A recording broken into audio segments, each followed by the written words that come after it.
پر همدې موضوع د بحث لپاره په ژوندۍ بڼه راسره وصل دی په لندن کې د کډوالو چارو وکیل ښاغلی عزیز مارد صاحب. مارد صاحب ستړی مه شئ، وخت بخیر، خپرونه ته هم په خیر راغلی. مارد صاحب، تاجکستان خپل پلاوی کابل ته رالیږلی تر څو د افغان لوړپوړو چارواکو سره خبرې اترې ترسره کړي. فکر کوئ چې اوس مهال تاجکستان هم پر دې حقیقت باندې پوه شوی چې اسلامي امارت د افغانستان عیني واقعیت دی؟ مننه جناب لالی سلامي، تاسو تخنیکي همکارانو لیدونکو سلامونه احترامات ولیکوم. تاجکستان هم د افغانستان یو ګاونډ هېواد ده. بله. دلته موږ سره شریکه پوله لري. طبعا له قضایا او مسایل نه خو ځان لرې کولی نه شي. بله. او دا په دې باندې پوهېږي چې دلته امنیتي تهدیدونه لکه دغه تورونه چې پاکستان نه کوي او همیشه له پاکستان له دې ځایه نه تورستي ډلې راغلي دي، بیا مرکزي اسیا خواته تللي دي، که جنبش نوزت اسلامی تاجکستان د عبدالله نوري او د نورو په مشرۍ و یا چشنیا و یا مثلا ازبک و نوزتونه دلته چې ورتله معمولا دوی ترننګ پاکستان ته راتله کولې او بیرته تله. اوس هغه اتهامونه کېدو ته مشکلات دوی خو نګراني د امنیتي لري. دا یو مشکل. بل دا هم غواړي دلته تجارتي سوداګري پرېږدي چې افغانستان سره اوس خو له پاکستان سره سوداګري اړیکې په غوڅې سوي دي یا غوڅې کېږي. دا غواړي چې روابط جوړ کړي، دا هم د خپلې ګټې دپاره، دا هم غواړي د افغانستان ترانزیت استفاده وکړي، جنوبي اسیا ته ځان ورسوي، هند پورې سوداګري چارې مخ ته بوځي او همداراز افغانستان لپاره هم ګټه کوي. دوی پوهېږي دلته ډېر کلي مواد دي، راځي سوداګري او د موږ هم به له تاجکستان ترانزیت استفاده کول تر مرګ او شرقي اروپا پورې. بل دې خواته سیاسي اړیکې دي. دوی غواړي چې مثلا ډیپلوماتیک اړیکې پراخې تر پرونه پورې خو د تش پرون د جمهوریت یو کس ورته ناست و، هغه یو نشنالیست کس و، ظاهر اخبار ورته کسې ورته خلاف د ټولو افغانانو د ملي ګټو عمل کاوه، خو هغه په هر صورت باندې یعنی په سفارت اړیکې هلته نه وي او دلته تاجکان غواړي افغانستان ته راسي، هم سوداګر راسي، هم نور کسان او هم په ځمن کې افغانان ته ډېر زیات ډېری کډوال د ضرورت لري په ټوله کې غواړي چې دې سره اوسي. دا البته شخصي یعنی ذاتي تاجکستان هیله. اما په دې باندې پیګوز د پردې شاته روسیا ده. بله. مارد صاحب همدغه پوښتنه زه غواړم وکړم چې دغه بدلون 4 کاله وروسته منځته راغی او وروسته له هغو منځته راغلو چې روسیې اسلامي امارت په رسمیت وپېژندو. دا چې تاسو وایئ چې روسیا ته دا مسله یو طرف ته، آیا فکر کوئ چې په ټوله کې دغه مشترک المنافع کوم هیوادونه چې دي یا د منځنۍ اسیا کوم هیوادونه چې دي، تاجکستان، ازبکستان، قزاقستان، ترکمنستان، آیا د روسیې لخوا به کومه مشوره ورته ورکول شوې وي چې اوس یې وخت دی چې اسلامي امارت نور په رسمیت وپېژنئ؟ ګوره یو خو دغه ټول هیوادونه چې شوروي که د پنځلس جمهوریت دا اوس هماغه حالت کې پاتې دي. که څوک لږ بغاوت وکړي لکه اوکراین، بیا هغسې ولي یې راسم مستحکم داسې فکر دې بیا نه داسې حالت او داسې کوي چې نور بنیادونه ورته خرابېدي. د اوکراین جګړه پوتین کولی شي په یو ورځ کې ختم کړي، په یو ورځ کې په زیلینسکي راونیسي، مړي کړي، همالته بمبارد کړي او هر څه ختمولی شي. مګر دا کار په دې نه کوي چې دغه د اوکراین هغه زیربنایي او هغه لوی لوی چې دی پرې نازېده و زیرمې وي او په خپل مټ کې ورته ودرېږي، هغه ورته مکمل بشپړ له منځه بیایي او نور د عبرت درس نور هغو ته ورکوي، نور جمهوریتو ته ورکوي. او په زمن کې دی په دې حالتونو کې غواړي یو څه خاوره د اوکراین هم واخلي ترلاسه کړي او بیا هم یو تهدید نور هم غواړي چې اروپا راځي ته وسله استعمال کړي، نه غواړي خپله وسله استعمال کړي، د هغوی په وسله هماغه خپل هدف ته ځوړي. دا دوام د جګړې د اوکراین ده. نو بنا دا هېوادونه استقلالیت نه لري. دا چې روسیې اوس افغانستان په رسمیت پېژندلی، کېدای شي د متحدین هم ورته اقدام وکړي. اما په ټوله کې خبره بل چېرته ده، هغه دا ده چې روسیه مستقیم د خپل حریف دپاره د امریکا او د غرب لپاره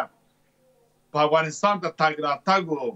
ناسته او پلان نشي پلي کولی. په دې څه تاساساتونه موجود دي. روسیه وخت راغلی افغانستان نه کال اشغال کړی او فزیکي او دلته کومنستان 14 کاله په واک کې کېنوله، ډېر زیات فجایع او ډېر مشکلات ورته منځته راوستل افغانستان ته. د هغه اساسات پر بنیاد د مرکزي اسیا هېوادونه خصوصا هغه چې زر جذبېږي په افغانستان کې تاجکان، ځکه افغانستان کې تاجکان هم شته او ژبه هم فارسي او دري او تاجکي استعمالېږي. نو بنا یو څه دود او دستور هم سره مشترک لرو. دا هېواد ډېر زیات کوښښ کوي چې افغانستان ته راوړاندې شي. د دې له کوښښ لاندې استخباراتي لوبې، هغه لوی لوی پلانونه، برنامې چې دي، لکه مثال په توګه روسیا په دې پیږي چې پاکستان دغه بې ثباتي دې لپاره جوړوي چې امریکا ته زمینه د راتګ مسایل روسیا خو مستقیم نه سي راته یا کوم تفاهم چې لري له امریکا سره ته خو ملي ګټې به خپل اوسرې کرښې مرتبط سي دا کارونه کې عمل دې نه چې قضایونه دې نه ځان خبر کې مجبوره چې اوس تاجکستان هم سفاره جوړوي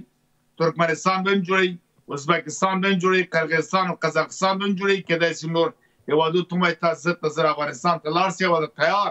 اوسه او دلته فعالیتونه باید پلي کړي نو بنان یو وخت کې د ډاکټر نجیب په وخت کې به یا د په ټوله کې د پخواني رژیم د خلکانو پرچمانو په وخت کې شپږم ریاست و هر پخوانی پردی ډیپلوماټ به تعقیباوه یا اووم ریاست اجنټوري پروګرام به د ډیپلوماټان به کتل دلته دنده بم ریاست اول ریاست دوی به د موږ وزارت خارجه کې کار کاوه څوک زی او څوک راځي د څېړنې لپاره ځکه چې کوم استخباراتي لوبه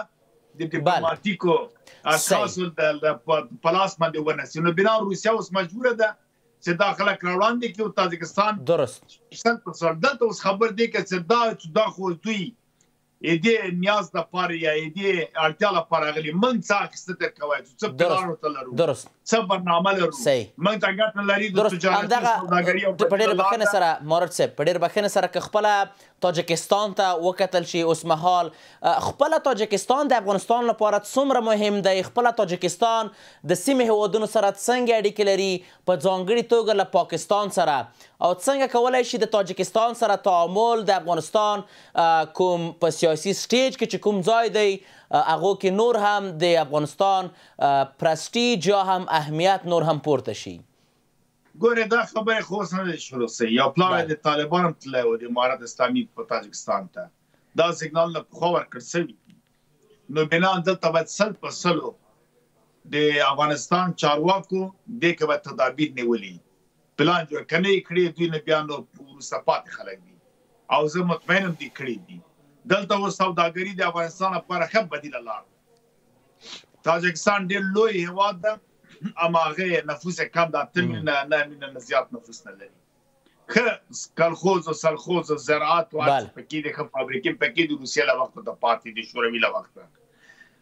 خلک علاقمند دي چې موږ تجارتي وکړو ځکه په ژبه سره پیږو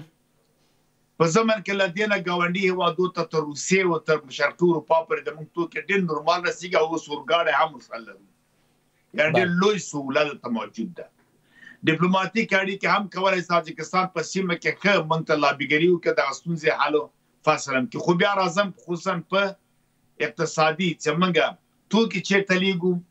یا توکي راځي موږ ته د تاجکستان سره د موږ لپاره په دغه موقع کې چې